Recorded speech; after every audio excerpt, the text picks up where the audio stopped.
Quisiera compartir con ustedes estas breves palabras y quisiera que escuchemos este versículo bíblico que se encuentra en Génesis capítulo 2, versículo 7. Solamente acompáñenme escuchándolo. Lo voy a leer de la traducción del lenguaje actual.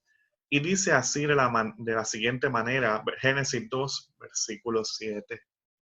Entonces Dios tomó un poco de polvo y con ese polvo formó al hombre. Luego sopló en su nariz y con su propio aliento le dio vida. Así fue como el hombre comenzó a vivir.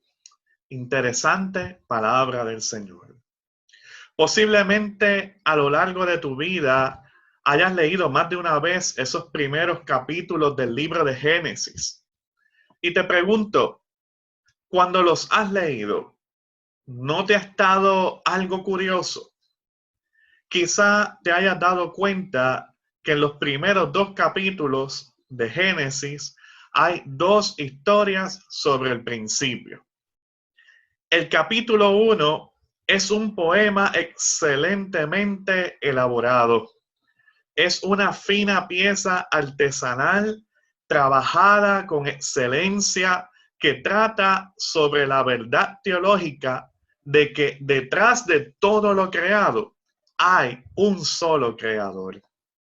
Y en el segundo capítulo de Génesis vemos un mayor enfoque en la creación del ser. Fíjense, hermanos y hermanas, que en ese capítulo 1 es todo un poema elaborado. Es una obra artesanal donde nos dice que detrás de todo lo creado hay un solo creador. Pero en el segundo capítulo de Génesis hace un enfoque mayor en la creación del ser humano. Dice ese versículo 7 del capítulo 2 que Dios formó al hombre del polvo. Y como buen alfarero, del barro, Dios creó un cuerpo. Pero lo más que llama la atención de ese versículo es que ese cuerpo por sí solo no tenía vida. Según el pasaje, la forma en que el ser humano adquiere vida es cuando recibe el aire, cuando recibe ese aliento que el mismo Dios le sopla. Y fíjense que algo muy similar lo vemos en el capítulo 37 del libro de Ezequiel. Ese es el maravilloso pasaje del valle de los huesos secos. Y dice el texto ahí en Ezequiel que el Espíritu de Dios llevó al profeta Ezequiel a ese lugar donde al parecer hubo una gran batalla. Todo indica que hacía ya tanto tiempo de esa lucha entre ejércitos que aquellos huesos estaban secos, en señal de que lo que allí había era simplemente un valle de muerte. Y el profeta Ezequiel narra su experiencia diciendo: Dios me dio esta orden. Diles de mi parte a estos huesos que presten atención a este mensaje. Huesos secos, yo voy a soplar en ustedes para que reciban el aliento de vida y revivan. Voy a ponerles tendones, voy a recubrirlos de carne y piel, voy a darles aliento de vida para que revivan. Así reconocerán que yo soy el Dios de Israel. Y Ezequiel dice: yo le dije a los huesos lo que Dios me había ordenado decir. Y mientras hablaba de parte de Dios, escuché un ruido muy fuerte. Eran los huesos que se estaban juntando los unos con los otros. Pude ver cómo les salían tendones y les crecía la carne y se recubría de piel. Sin embargo, seguían sin vida. Entonces Dios me dijo: llama al aliento de vida. Dile que yo le ordeno que venga a los 4 puntos cardinales y que les dé vida. Y decía Ezequiel, yo le repetí al aliento de vida lo que Dios me ordenó decirle, y el aliento de vida entró en ellos. Entonces revivieron y se pusieron de pie. Fíjense qué interesante, hermanos, porque aunque estos cuerpos a los que los pasajes hacen referencia no vivieron mediante la concepción o el embarazo o el parto, sino que fueron formados, en el caso del hombre y la mujer, el Adán y Eva, pero en el caso de los valles huesos secos, fueron reformados aquellos cuerpos. Fíjense qué interesante, no fue hasta que recibieron el soplo de vida, el aliento de vida, que precisamente vinieron a cobrar vida. Ahora, hoy, por los avances de la ciencia, sabemos que un feto en la barriga de su mamá sí tiene vida, porque recibe oxígeno en su sangre a través del cordón umbilical. Sin embargo, al momento del nacimiento, es importante que la criatura reciba oxígeno a través de sus propios pulmones para que pueda vivir. Y eso es un don de Dios. Ninguna y ninguno de nosotros estuviésemos hoy aquí si ese proceso de recibir aire por primera vez en nuestros pulmones no se hubiese dado.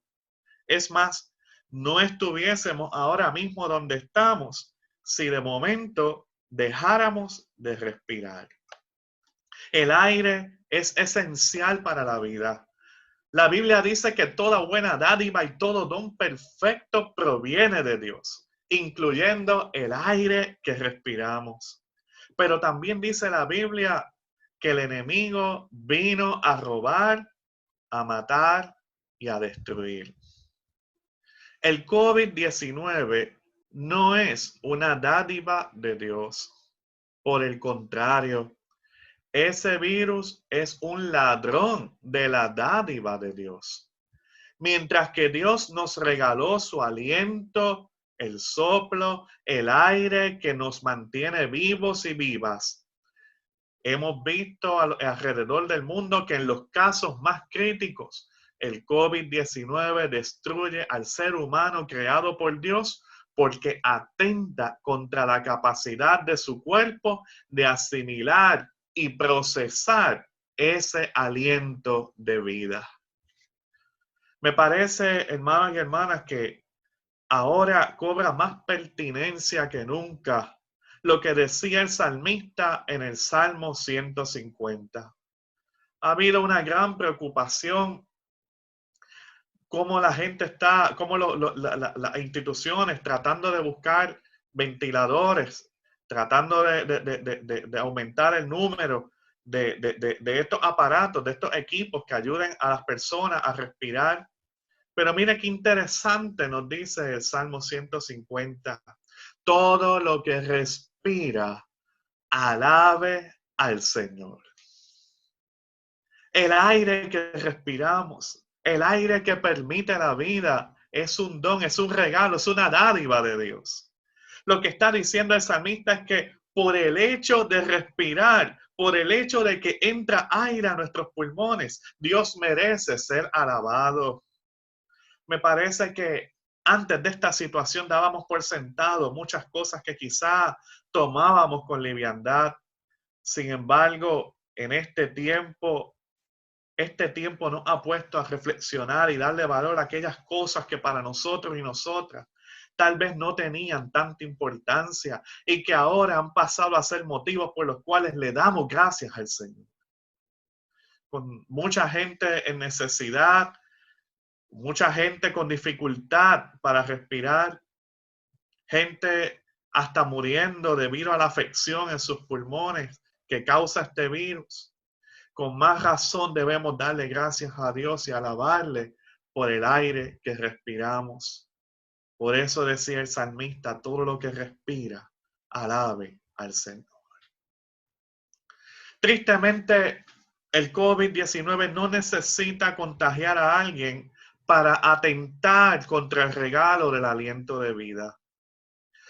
Oiga, los ajustes en nuestra propia rutina familiar y en la rutina de nuestra propia vida, el temor, la incertidumbre, el sentido de impotencia que genera esta situación, aparte de lo prolongado y lo profundo que ha sido esta realidad, puede desencadenar en episodios de ansiedad que a su vez crean síntomas como la falta de aire.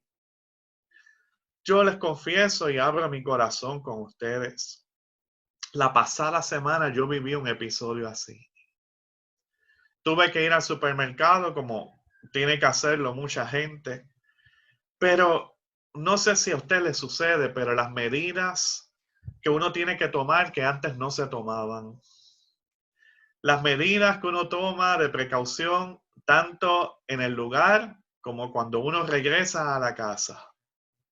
Y cuando uno llega a la casa, el no saludar a los nenes, el decirle, manténgase de lejito, el tener que quitarse los zapatos afuera, desinfectar las llaves, desinfectar el wallet, desinfectar las bolsas, desinfectar la compra, echar a lavar la ropa, darse un buen baño. Y usted añádele todo lo etcétera que usted le pueda añadir. Y la pregunta que yo te hago, ¿te has sentido así en estos días? ¿Te ha pasado? Porque yo sé lo que se siente cuando esa tensión deja a uno hasta sin aliento. Pero por si fuera poco, no hace falta estar contagiado o contagiada para que el COVID atente contra ese don de Dios de recibir aliento de vida en nuestros pulmones. Oiga, con el simple hecho de tener que usar una mascarilla para prevenir o minimizar los riesgos de contagio, ya con eso se ve afectada en gran medida nuestra capacidad de recibir el oxígeno que Dios nos regaló y ese oxígeno que podemos obtener libremente.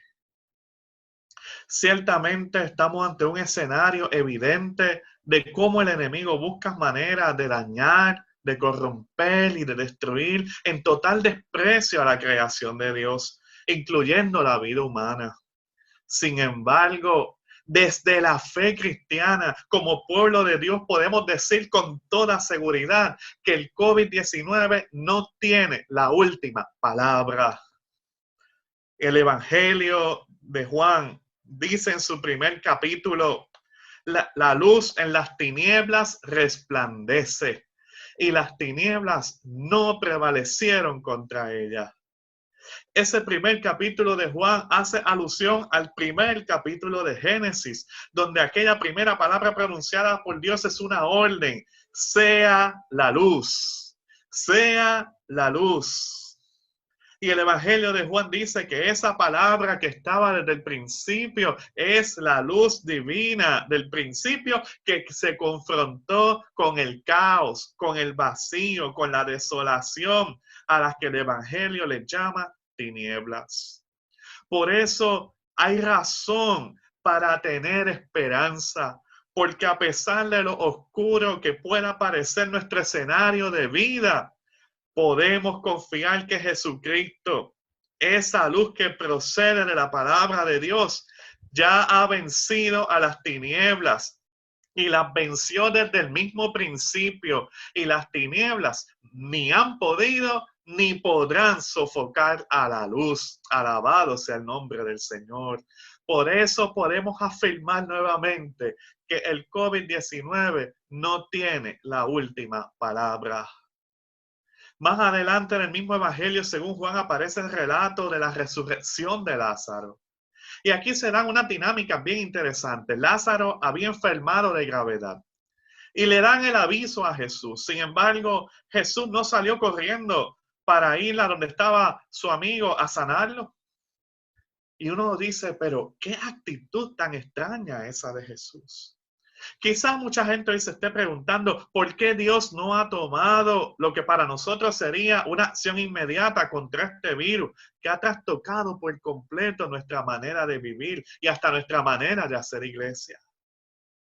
Tal vez mucha gente esté pensando que Dios se ha vuelto indiferente ante los clamores que se levantan alrededor del mundo. Lo cierto es que en medio de esta situación quizá tengamos más preguntas que respuestas. Sin embargo, me parece que la clave para entender que a Dios sí le interesa la situación que vivimos está en el mismo pasaje de Juan capítulo 11. Es que la respuesta de Jesús ante la noticia de la enfermedad mortal de Lázaro es bien reveladora. Jesús dijo, esta enfermedad no es para muerte, sino para la gloria de Dios, para que el Hijo de Dios sea glorificado por ella. Como dijo una vez aquel pastor bautista inglés del siglo XIX, Charles Spurgeon, Dios es demasiado bueno como para ser cruel y demasiado sabio como para equivocarse. Cuando no podemos ver su mano, debemos confiar en su corazón. En efecto, dice el pasaje que Lázaro murió a causa de su enfermedad, así como el COVID ha cobrado muchas vidas. Sin embargo, por el pasaje sabemos que Dios tiene todas las maneras para usar las situaciones adversas para que Él sea glorificado. No es en lo que llevo de vida, no recuerdo haber vivido un tiempo en el que la gente esté buscando el rostro de Dios como ahora. No recuerdo un tiempo en el que surge tanta reflexión sobre el mover de Dios en medio de la realidad de vida. No recuerdo un tiempo en el que la gente alaba a Dios más allá de los domingos o noches de culto en la semana. No recuerdo un tiempo en el que hayan surgido tantas alabanzas y música cristiana nueva. No recuerdo un tiempo en el que la gente ama escudriñar las sagradas escrituras como ahora. En medio de esta realidad, Dios está siendo glorificado y el mensaje de salvación y vida eterna en Jesucristo está siendo difundido y escuchado a través de la tecnología sin limitaciones que ponían los templos, que eran las limitaciones de planta física, limitaciones de distancia o limitaciones de horarios. Con esto no estamos minimizando la realidad. De hecho, el mismo pasaje dice que Jesús lloró. Yo no sé cuántos y cuántas de ustedes han llorado, pero yo he llorado mucho. He derramado lágrimas con toda esta situación. Pero yo creo que no hay nadie que no haya llorado ciertamente porque la situación que nos duele, que sucede nos duele y nos duele en realidad. Pero el pasaje nos enseña que si hay algo muy cierto, es que el primero que está dolido y conmovido es el Señor. Por lo tanto, tenemos la certeza de que a Dios sí le interesa nuestra situación. Nuestro Señor Jesucristo dijo que el ladrón no viene sino para hurtar, matar y destruir, pero también dijo, yo he venido para que tengan vida y para que la tengan en abundancia. Cuando Jesús resucitó a Lázaro, demostró que el ladrón del aliento de vida no tiene la última palabra, porque el aliento de vida no le pertenece. El que sopla aliento de vida es Dios a través de su Espíritu Santo. Por eso a la iglesia le queda mucho trabajo en este tiempo. Con la ayuda del Espíritu Santo, la iglesia tiene la encomienda de seguir proclamando palabra de vida al mundo, palabra de aliento los unos con los otros. Así como Dios le dijo a Ezequiel que le hablara al aliento para que entrara en aquellos cuerpos, la iglesia tiene el tesoro de la buena noticia en Jesucristo para proclamar la palabra de consuelo y palabra de aliento que el mundo necesita. Sí. Muchos han muerto y esta enfermedad sigue cobrando vidas. Pero las palabras del apóstol Pablo en 1 Tesalonicenses 4 nos dicen lo siguiente y nos llenan de esperanza con respecto a aquellos que se han ido con Cristo en el corazón. Decía el apóstol, tampoco queremos, hermanos, que ignoren acerca de los que duermen, para que no se entristezcan como los otros que no tienen esperanza. Porque si creemos que Jesús murió y resucitó, así también traerá Dios con Jesús a los que durmieron en él. Por lo cual les decimos esto en palabra del Señor, que nosotros que vivimos, que habremos quedado hasta la venida del Señor, no precederemos a los que durmieron. Porque el Señor mismo, y esto me encanta, porque el Señor mismo con voz de mando, con voz de arcángel y con voz de trompeta del cielo descenderá, y los muertos en Cristo resucitarán primero. Luego nosotros, los que vivimos, los que hayamos quedado, seremos arrebatados juntamente con ellos en las nubes para recibir al Señor en el aire, y así estaremos siempre con Él. Pero me encanta lo que dice el versículo 18. Por tanto, aliéntense, aliéntense los unos a los otros con estas palabras. Con esto termino, hermanos y hermanas. Las tinieblas no prevalecen contra la luz. Y la luz de Jesucristo, quien murió y resucitó y vive, esa luz es luz de vida, porque Cristo es vida. Y las tinieblas no podrán contra la luz. Por eso nuestra esperanza trasciende las expectativas de vida en este mundo. En Cristo Jesús, nuestra esperanza es resucitar a la vida eterna. Allí hay abundancia de vida, porque estar con Él es estar en la presencia del dueño del aliento de vida. Que el Señor te bendiga y el Señor te guarde en esta mañana y todos los días.